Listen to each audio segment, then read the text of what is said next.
kali ini kita bahas tentang mata kuliah sistem pendukung keputusan di materi tentang aplikasi sistem pendukung keputusan dengan menggunakan metode Simple Additive Weight atau yang sering disingkat dengan SAW. Nah, sebagai pendahuluannya, metode SAW itu apa sih?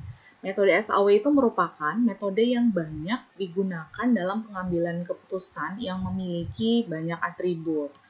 Nah, metode SAW ini nantinya membutuhkan proses normalisasi matriks keputusan atau nantinya kita sebut matriks X gitu ya, ke suatu skala yang dapat diperbandingkan dengan semua rating alternatif yang ada.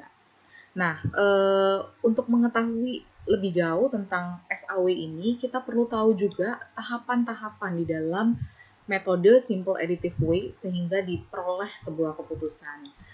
Tahap pertama, yang pertama harus kita lakukan adalah menentukan kriterianya terlebih dahulu. Setelah itu, di tahap kedua, kita akan memberikan nilai untuk setiap alternatif yang ada. Di tahap ketiga, kita juga menentukan rating kecocokan untuk setiap alternatif tadi. Kemudian di tahap keempat, kita akan memberikan nilai bobot. Bobot ini maksudnya akan diberikan kepada pembobotan alternatif maupun pembobotan kriteria. Nah, di tahap kelima nantinya kita akan melakukan normalisasi matriks. Di tahap keenam kita melakukan proses rankingan. Kemudian terakhir di tahap ketujuh kita akan menentukan nilai preferensi untuk setiap alternatif. Nah, ketika nilai preferensi ini didapat, nantinya sudah terlihat kira-kira apa yang harus kita putuskan dalam hal tersebut. Oke, untuk lebih mempermudah memahami tentang metode SAW ini dalam pengaplikasiannya dalam pengambilan keputusan, saya langsung saja membahas studi kasus. Jadi misalkan di sini kasusnya nanti rekrutmen pegawai. Nah, saya berikan contoh, perusahaan XYZ itu akan melakukan rekrutmen 2 orang pegawai untuk menduduki posisi kosong di perusahaannya. Untuk alasan kecepatan dan kemudahan, perusahaan XYZ ini membutuhkan suatu sistem pendukung keputusan yang mengadopsi metode Simple Additive Weight. Nah, adapun penjelasan lebih lanjutnya terkait sistem rekrutmen di perusahaan XYZ adalah sebagai berikut. Kriteria-kriteria yang akan digunakan dalam rekrutmen pegawai berikut dengan subkriterianya akan dijelaskan sebagai berikut nih. Yang pertama, pengalaman kerja dalam satuan tahun maksudnya, ini adalah kriteria pertama dengan bobot 30%, di mana pengalaman ini minimal adalah 1 tahun. Artinya si perusahaan XYZ ini akan merekrut pegawai yang memiliki pengalaman minimal 1 tahun. Nantinya si perusahaan XYZ ini akan membagikan kriteria pengalaman ini ke dalam subkriteria dalam rentang ring atau rentang 1, 2, 3, 4, dan lebih dari atau sama dengan 5. Nah, untuk kriteria pengalaman ini, perusahaan XYZ itu akan lebih berminat ketika calon pelamar atau calon pegawai nanti semakin berpengalaman akan semakin diutamakan. Jadi semakin lama pengalaman calon karyawan yang melamar nanti akan semakin direkrut.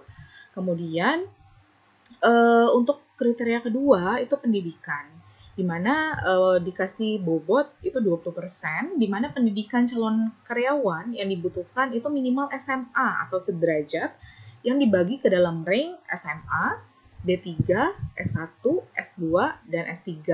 Di mana SMA, D3, S1, S2, dan S3 ini merupakan subkriteria untuk kriteria pendidikan. Semakin tinggi nantinya pendidikan calon karyawan, itu akan semakin diutamakan untuk direkrut oleh perusahaan XYZ ini. Kemudian kriteria ketiga, ada usia di sana diberikan bobot 20% oleh perusahaan XYZ dengan minimal usianya 21 tahun. Nantinya dibagi ke dalam range lebih besar atau sama dengan 21 sampai 22, kemudian 23 sampai 24, 25 sampai 26, 27 sampai 28, 29 sampai dengan lebih dari atau sama dengan 30. Dan semakin tua usia calon karyawan, itu akan semakin diutamakan oleh perusahaan XYZ untuk direkrut. Kemudian kriteria keempat, adalah status perkawinan dengan diberikan bobot 15% oleh perusahaan, di mana status perkawinannya dibagi ke dalam range belum menikah dan menikah. Sehingga belum menikah dan menikah ini adalah subkriteria untuk status perkawinan. Belum menikah itu lebih diutamakan untuk direkrut oleh perusahaan XYZ nantinya. Kemudian yang terakhir bobotnya adalah alamat dalam satuan kilometer, di mana diberikan bobot 15% setara dengan status perkawinan tadi. Ini merupakan jarak tempat tinggal calon karyawannya ke kantor. Alamat calon karyawan ini dibagi ke dalam range 1-2 km, 3-4 km, 5-6, 7-8, dan lebih dari atau sama dengan 9 km. Nah, semakin dekat jarak tempat tinggal calon karyawan ke kantornya, itu akan semakin diutamakan untuk direkrut oleh perusahaan XYZ. Nah, dari penjabaran studi kasus tadi, kita bisa simpulkan bahwa nantinya di sana akan terlihat kriteria, subkriteria, kemudian pembobotan kriteria, kemudian memang belum terlihat sih pembobotan subkriterianya, tetapi itu nanti bisa dilakukan. Oke, dalam studi kasus tadi dilanjutkan dulu daftar calon karyawan yang akan memasukkan lamarannya ke perusahaan XYZ adalah sebagai berikut, disajikan pada tabel ini gitu ya. Nah, terlihat ada 5 calon karyawan atau calon karyawan ini kita akan namakan sebagai alternatif di dalam SPK-nya. Jadi siapa aja calon karyawannya itu adalah alternatif yang harus kita putuskan. Dari alternatif tersebut nantinya siapa yang berhak untuk kita rekrut. Nah, masing-masing alternatif memiliki nilai di sini. Jadi ada dari pengalaman kerja atau saya inisialkan dengan C1 atau kriteria 1, C2 pendidikan, C3 usia, C4 adalah status, dan C5 adalah alamat. Nah, nilainya untuk masing-masing alternatif atau calon karyawan bisa dilihat. Si A1 itu atau calon karyawan pertama itu punya pengalaman 6 tahun, pendidikan S1, usianya 25 tahun, statusnya sudah menikah, alamatnya 5 km, maksudnya jarak rumah si A ke kantor itu 5 km. Itu maksudnya dari penjabaran daftar calon karyawan tersebut, gitu ya. Saya hanya mencontohkan cara membacanya saja, tidak semuanya, tetapi hanya satu saja. Nah, dari studi kasus ini nantinya kita harus menjawab pertanyaan ini. Siapakah 2 orang calon karyawan yang akan direkrut oleh PT perusahaan XYZ tadi apabila digunakan pengambilan keputusannya menggunakan metode SAW. Nah, itu yang akan kita jawab. Untuk menjawabnya, kita harus mengaplikasikan tahap-tahapan dalam metode SAW tadi, satu persatu. Tahap pertama yang kita lakukan adalah menentukan kriteria. Nah, dari soal sebenarnya kita udah tahu bahwa kriteria yang ada di dalam soal ada 5, yang terdiri dari pengalaman kerja, pendidikan, usia, status perkawinan, dan alamat, gitu ya. Nah, di sini saya sengaja membuat inisial, tidak dibuat pun tidak apa-apa. C1, C2, C3, C4, C5 itu hanya inisial untuk masing-masing kriteria. Nah, nanti si kriteria ini akan kita klasifikasi berdasarkan sifatnya, benefit atau cost. Nah, benefit itu apa? Benefit itu semakin besar nilai suatu kriteria, itu akan semakin baik. Namun, cost baliknya, semakin kecil nilainya akan semakin baik. Nah, dari studi kasus tadi, penjabaran studi kasus sebelumnya tadi, udah terlihat sebenarnya siapa saja sih yang memiliki kriteria benefit dan cost. Nah, di sini pengalaman kerja, semakin berpengalaman semakin direkrut atau semakin diminati oleh perusahaan XYZ-nya. Kemudian berpendidikan, semakin tinggi pendidikan semakin direkrut gitu ya. Artinya itu benefit. Semakin tua semakin diminati oleh perusahaan, artinya itu benefit. Kemudian status perkawinan yang diutamakan belum nikah tadi, makanya kita kategorikan sebagai cost. Kemudian alamat ini yang paling dekat dengan kantor, makanya kita kategorikan cost karena paling dekat itu nilainya pasti lebih kecil. Nah, itu untuk menentukan kriterianya. Nah, nantinya pengklasifikasian kriteria benefit dan cost ini akan kita gunakan saat melakukan normalisasi matriks. Di tahap berikutnya, formula yang akan digunakan juga akan kita bahas lebih lanjut di tahap berikutnya. Itu tahap pertama. Kemudian kita masuk ke tahap kedua. Tahap kedua ini memberikan nilai untuk setiap alternatif. Nilai setiap alternatif itu didapat dari daftar calon karyawan yang memasukkan lamarannya ke perusahaan XYZ. Karena di dalam soal sudah dijelaskan, jadi pemberian nilai untuk setiap alternatif ini adalah sama dengan yang diberikan oleh soalnya, gitu ya. Nah, kita langsung saja itu memberikan nilai untuk setiap alternatif. Jadi nilai pengalaman kerjanya untuk alternatif A1 6 tahun, untuk A2 5 tahun, A3 3 tahun, dan seterusnya. Begitu pula status untuk A1 menikah, A2 menikah, A3 belum menikah, dan seterusnya. Nah, itu memberikan nilai untuk setiap alternatif yang dimaksud. Nah, tahap ketiga ini kita menentukan rating kecocokan untuk setiap alternatif pada setiap kriteria. Apa yang kita lakukan? Kita akan melakukan pembobotan terhadap sub kriterianya. Jadi kita lakukan pembobotan dari soal diketahui sub kriterianya sudah dibagi-bagi gitu ya tadi semua isi tabel ini nilainya untuk pengalaman kerja saya contohin C1 pengalaman kerja dalam satuan tahun kita kelompokkan dari lebih besar sama dengan 5, 4, 3, 2, 1 di dalam ring rentang ini. Ini ringnya kita dapat dari soal gitu ya. Kita boleh nantinya menjabarkannya dari besar ke kecil atau juga kita bisa melakukan penjabarannya dari kecil ke besar, sama saja. Nantinya nilainya akan sama. Jadi kalau dari satu ke nilai besar atau sebaliknya dari nilai yang besar sampai ke nilai terkecil.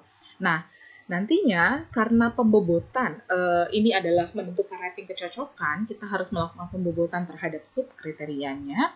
Nah, untuk nilainya nanti bobot sub kriterianya kita berikan nilai 1, 0,8, 0,6, 0,4 dan 0,2. Mengapa demikian? Karena kita memiliki subkriteria yang dibagi dalam ring yang paling maksimumnya 5. Contoh, dari lebih besar sama dengan 5, 4, 3, 2, 1 itu di 5 ring gitu ya, 5 subkriteria.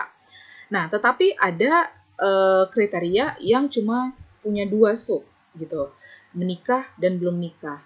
Nah, bobot subkriteria yang kita ambil itu adalah pembobotan yang paling besar dari ringnya karena ini 5 dan bobot subkriteria itu maksimal adalah 1, tidak boleh lebih dari 1, maka kita akan baginya rata si 5 ini ratanya di 0,2, 0,4, 0,6, 0,8 dan 1.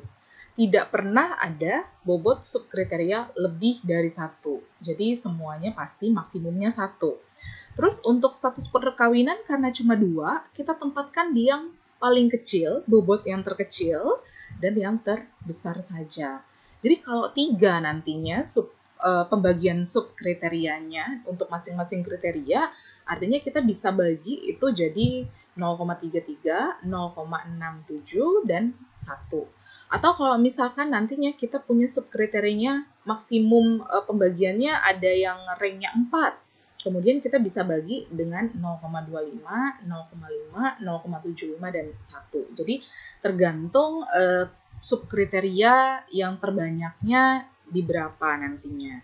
Nah, nanti di yang paling besar diberikan nilai bobot 1, dan yang paling kecil sesuai dengan nanti pembagiannya berapa. Oke, itu untuk melakukan pembobotan terhadap subkriteria.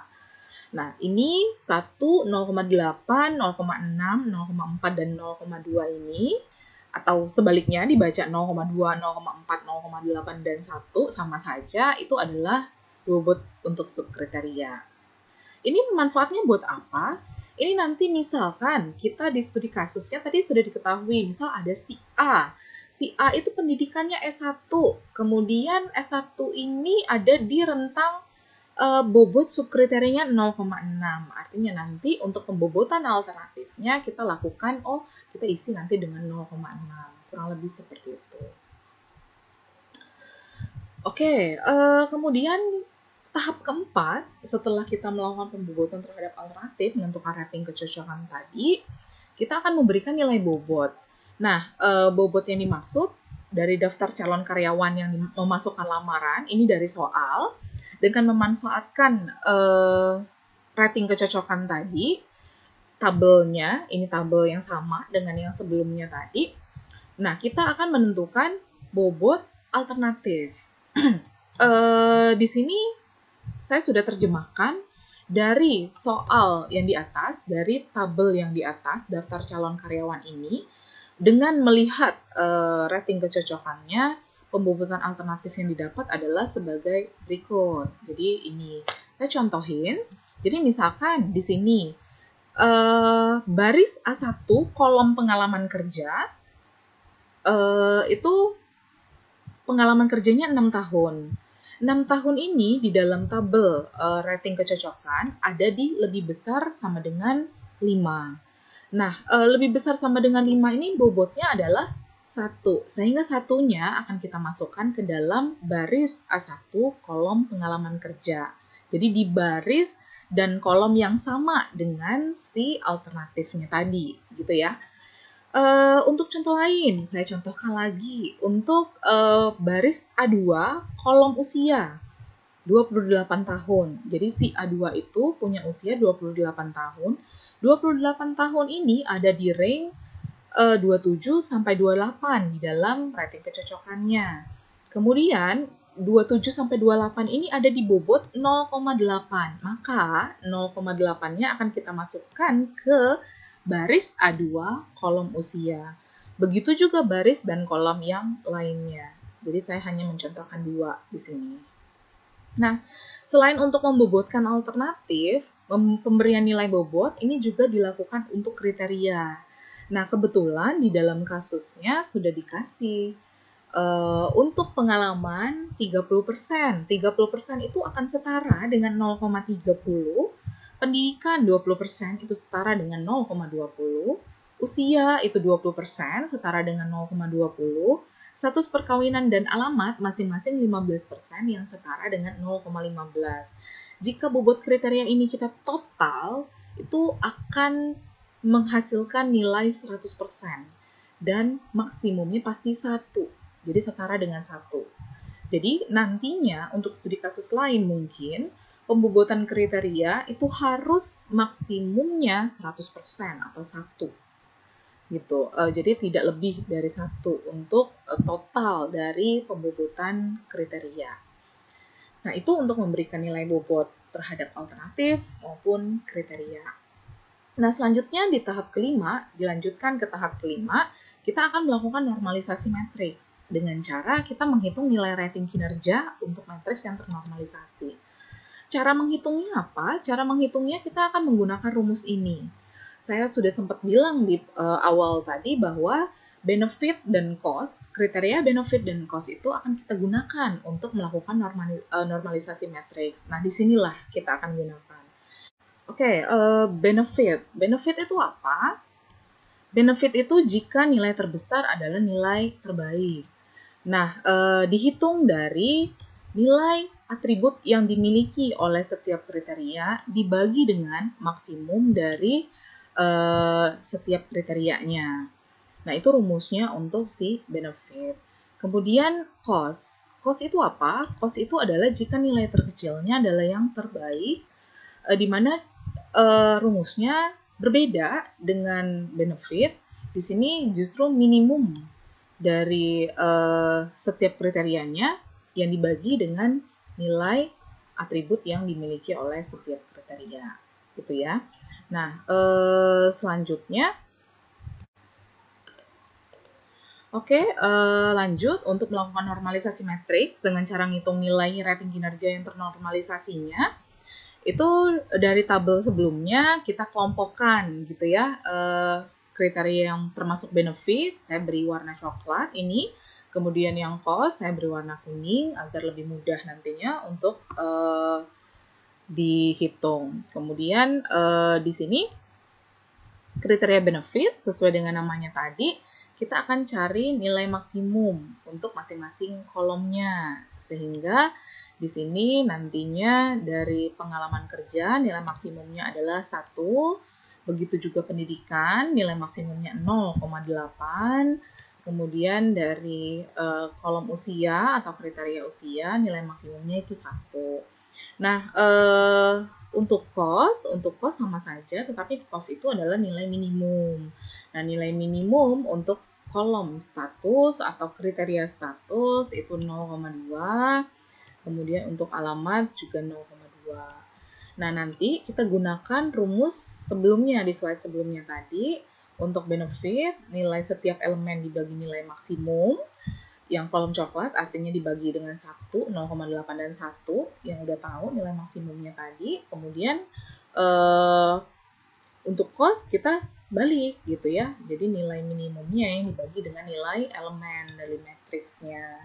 Nah, hasil normalisasi matriksnya adalah, jadi untuk kolom benefit nih saya contohin. Kita ngomongnya kalau matriks itu istilahnya baris dan kolom gitu ya. Jadi saya akan contohin ini baris A1 kolom C2 atau baris A1 kolom pendidikan nilainya kan 0,6.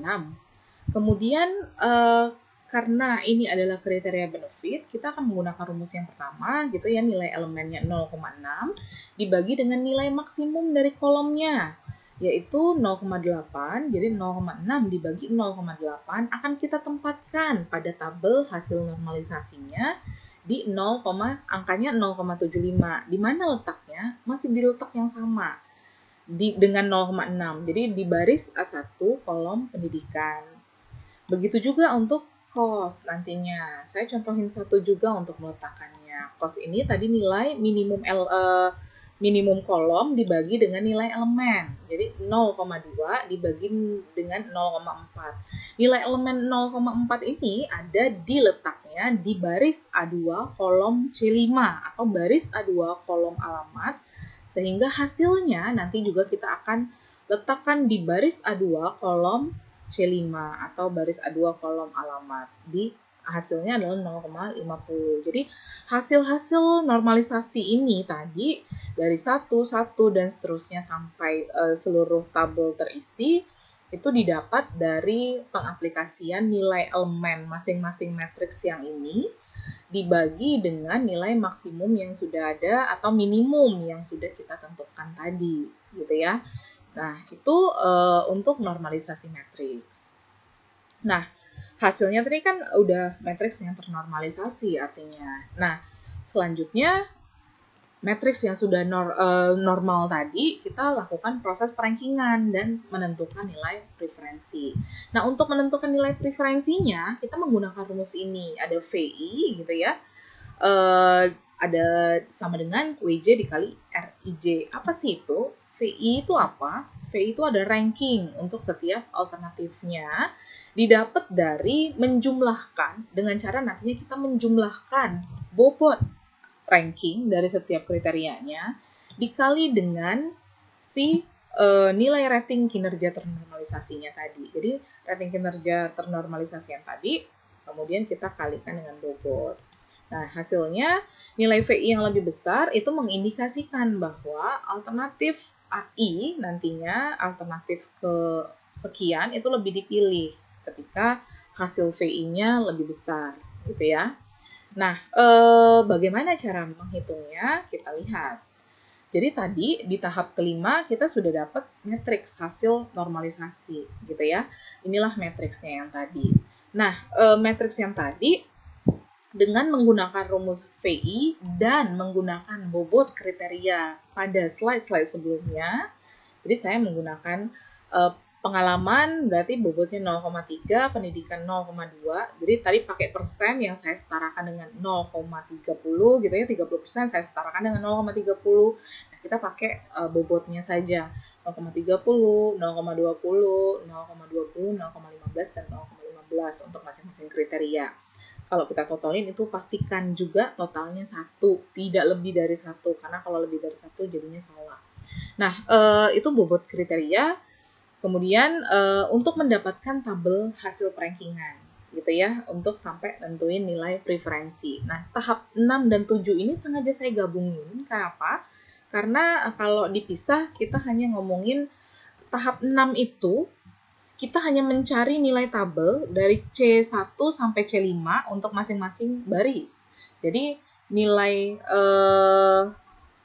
0,30 sampai 0,15 yang ini gitu ya. Jadi nilai matriksnya itu saja untuk tahap 6. Tahap 7-nya hanya melakukan penjumlahan. Jadi tahap 7 tadi dengan rumus yang ini kita jumlahkan. Jadi sebenarnya 6 dan 7 itu sama saja gitu ya. Bisa digabungkan menjadi satu. Nah, di sini saya dapetin hasilnya gini. Jadi dapat hasil pengalaman 0,3 kita kalikan dengan 0 kolom dari pengalaman kerja, didapatlah kolom si pengalaman kerja yang merupakan hasil dari rankingan tadi, gitu ya. Jadi setiap bobot pengalaman artinya kita akan kalikan dengan nilai untuk setiap alternatif di kolom pengalaman untuk mengisi kolom pengalaman pada hasil rankingan. Begitu juga jumlah. Kalau jumlah kita dapetin dari menjumlahkan seluruh barisnya yang sudah kita dapat dari hasil rankingan tadi. Ya, kita jumlahkan barisnya, didapatlah 0,67. Kalau kita tambahin 0,18 ditambah 0,10 ditambah 0,20 ditambah 0,15 ditambah 0,04, itu hasilnya adalah 0,67. Nah, untuk tahu nilai preferensinya kita lihat di sini. Kalau dari jumlahnya yang paling besar itu adalah 0,82. Ini adalah nilai terbesar pertama. Karena kita tadi di soal itu membutuhkan 2 karyawan yang akan kita rekrut, siapa yang kedua adalah nilai terbesar kedua di 0,72. Ini adalah nilai terbesar kedua. Sehingga kalau nantinya manajer mau memutuskan siapa karyawan yang akan direkrut di perusahaan XYZ, jawabannya kalau mau mengikuti hasil perhitungan adalah A5 dan A2. Begitu cara melakukan perhitungan dengan metode SAW. Sampai di sini dulu video kita kali ini. Sampai jumpa di video selanjutnya.